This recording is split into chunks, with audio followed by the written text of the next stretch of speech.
इस वीडियो में हमें इंग्लिश लैंग्वेज के हेल्पिंग वर्ब्स की नेगेटिव शॉर्ट फॉर्म्स की डिटेल्ड इंफॉर्मेशन मिलेगी। हमें ये जानने को मिलेगा कि हेल्पिंग वर्ब के साथ जब नॉट का प्रयोग किया जाता है तो उसकी शॉर्ट फॉर्म क्या बनती है, उस शॉर्ट फॉर्म की सही प्रोनाउंसिएशन क्या होती है और सबसे इम्पॉर्टेंट चीज़ उस शॉर्ट फॉर्म को कहाँ पर इस्तेमाल किया जाना चाहिए और कहाँ पर इस्तेमाल नहीं किया जाना चाहिए। तो इस वीडियो को पूरा देखिए और ध्यान से देखिए, क्योंकि बहुत सारी चीज़ें इस वीडियो में ऐसी होंगी जो शायद आपको पहले ना पता हो। तो चलिए शुरू करते हैं आज का ये लेसन। डू नॉट की शॉर्ट फॉर्म डोंट होती है, डज नॉट की शॉर्ट फॉर्म डजंट होती है, इज नॉट की शॉर्ट फॉर्म इजंट या एंट भी होती है, एम नॉट की शॉर्ट फॉर्म एंट होती है, एमंट कोई वर्ड नहीं होता। कुछ लोग एम नॉट की शॉर्ट फॉर्म एमंट का प्रयोग करते हैं, पर इंग्लिश लैंग्वेज में एमंट नहीं होता। इस केस में हमारे पास दो ऑप्शंस होते हैं, या तो हम एम नॉट की शॉर्ट फॉर्म एंट का प्रयोग करें या फिर हम आई एम की शॉर्ट फॉर्म आई एम का प्रयोग करें। For an example, I am not going, इसको हम आई एंट गोइंग भी बोल सकते हैं या फिर आई एम नॉट गोइंग भी बोल सकते हैं। आर नॉट की शॉर्ट फॉर्म आरंट होती है, इसकी प्रोनाउंसिएशन आरंट और आंट दोनों होती हैं। इसकी शॉर्ट फॉर्म एंट भी होती है। फिर हैज नॉट की शॉर्ट फॉर्म हैजंट या एंट, हैव नॉट की शॉर्ट फॉर्म हैवंट या एंट का प्रयोग भी किया जाता है।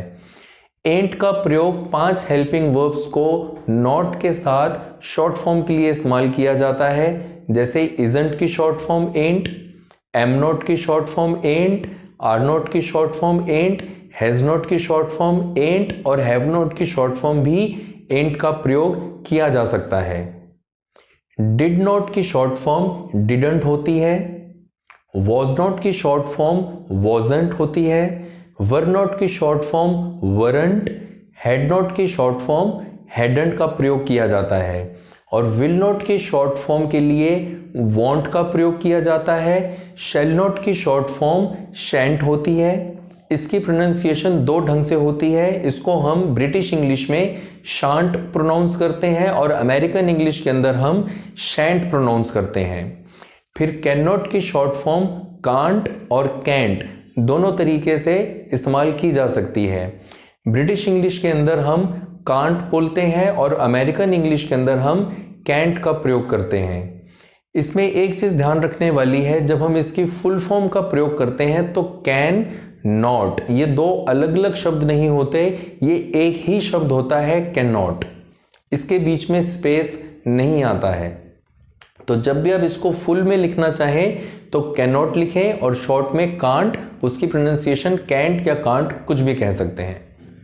फिर कुड नॉट की शॉर्ट फॉर्म कुडंट होती है, मे नॉट की शॉर्ट फॉर्म मेयंट, माइट नॉट की शॉर्ट फॉर्म माइटंट। मेयंट और माइटंट का प्रयोग नहीं किया जाना चाहिए। क्यों नहीं किया जाना चाहिए ये मैं आपको आगे चल के बताऊंगा। फिर इसी तरह से वुड नॉट की शॉर्ट फॉर्म वुडंट होती है, मस्ट नॉट की शॉर्ट फॉर्म मसंट होती है, इसकी सही प्रोनाउंसिएशन मसंट होती है, मस्टंट नहीं। यूज नॉट की शॉर्ट फॉर्म यूजडंट होती है, ये ऑब्सोलीट हो चुका है यानी पुराना हो चुका है, अब ये शब्द चलन में नहीं है, इसलिए अब हमें यूजडंट का प्रयोग मॉडर्न इंग्लिश में नहीं करना चाहिए। डेयर नॉट की शॉर्ट फॉर्म डेयरंट होती है, नीड नॉट की शॉर्ट फॉर्म नीडंट होती है, ऑट नॉट की शॉर्ट फॉर्म ऑटंट होती है और शुड नॉट की शॉर्ट फॉर्म शुडंट का प्रयोग किया जाता है। ये जितने भी अभी हमने शॉर्ट फॉर्म्स सीखी, इनकी जो भी प्रोनाउंसिएशन मैंने आपको बताई उस पर खास ध्यान दीजिए, क्योंकि प्रोनाउंसिएशन का ठीक होना बहुत ज़्यादा इंपॉर्टेंट होता है।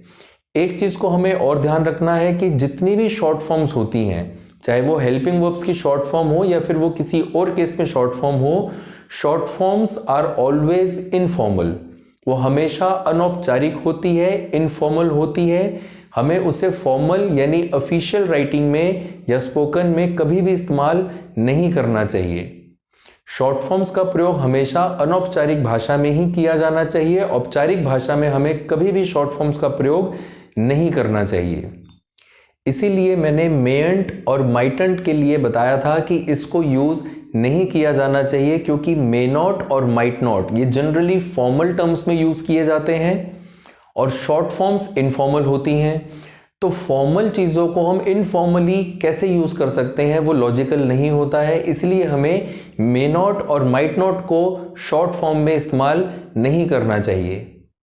आई होप कि इस वीडियो को देखकर आपको शॉर्ट फॉर्म्स के कॉन्सेप्ट क्लियर हुए होंगे, आपको उनकी प्रोनाउंसिएशन के बारे में भी पता लगा होगा और ये भी चीज़ क्लियर हुई होगी कि शॉर्ट फॉर्म्स का प्रयोग सिर्फ इनफॉर्मल स्पोकन या इनफॉर्मल रिटन में ही करना चाहिए, उसको फॉर्मल लैंग्वेज में कभी भी यूज़ नहीं करना चाहिए।